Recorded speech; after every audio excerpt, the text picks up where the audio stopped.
লখিমপুৰৰ নাওবৈচাত অব্যাহত আছে নকল সোণ ব্যৱসায়ী দপদপনি। নকল সোণ ক্ৰয় কৰিবলৈ আহি নাওবৈচাত আটক পশ্চিমবংগৰ 4 সৰবৰাহকাৰী। নাওবৈচাৰ দলহাটত সন্দেহজনক অৱস্থাত দেখি স্থানীয় ৰাইজে সোধপোছ কৰাত ওলাই পৰে জোলঙাৰ মেকুৰী। দলহাট আৰক্ষী উপস্থিত হৈ আটক কৰি 4গৰাকী নকল সোণ ব্যৱসায়ীক দলহাট আৰক্ষী চকীলৈ লৈ যায়। দলহাট আৰক্ষীয়ে সোধপোছ সম্প্ৰতি অব্যাহত ৰাখিছে।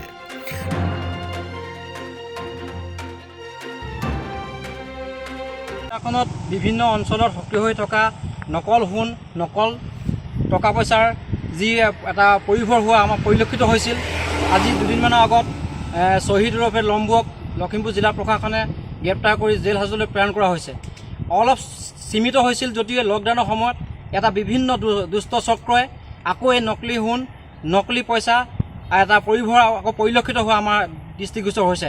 আজি আমি ৰাজআলি নাওবৈচা অঞ্চলৰ ৰাজআলি তিনিআলিত ৱেষ্ট বেংগল, অসমৰ বাহিৰৰ পৰা ৱেষ্ট বেংগলৰ পৰা আহি 4জন অচিনাকি ব্যক্তি আমাৰ দৃষ্টিগোচৰ হয়। তেওঁক আমি সোধপোছ কৰাৰ পিছত তেওঁলোকে আমাৰ অসম জাতীয় যুৱ ছাত্ৰ পৰিষদৰ কৰ্মীসকলক অৱগত কৰে যে তেওঁলোকক লখিমপুৰৰ নাওবৈচা অঞ্চলৰ ডিজু অঞ্চলৰ কিছু ব্যক্তিয়ে, কিছু 2 নম্বৰ ব্যক্তি সোণ আৰু টকা পইচাৰ লগত জড়িত 2 নম্বৰী ব্যক্তিয়ে তেওঁলোকক ৱেষ্ট বেংগলৈ মাতি আনি সোণ বিক্ৰী নামত দেখুৱাই তেওঁলোকক প্ৰলোভন কৰি মাতি আনি টকা দিয়াৰ প্ৰলোভন দেখুৱাই মাতি আনি আজি তেওঁলোক ইয়ালৈ আহিছিল।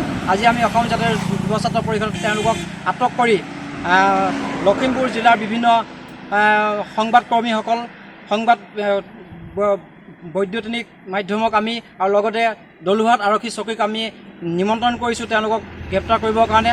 আৰু যিসকল নাওবৈচা অঞ্চলত সক্ৰিয় হৈ আছে 2 নম্বৰ ব্যক্তিসকল, তেওঁলোকক গ্ৰেপ্তাৰ কৰিবৰ কাৰণে আমি অসম জাতীয় যুৱ ছাত্ৰ পৰিষদে অতি সোনকালে আহ্বান জনাইছোঁ।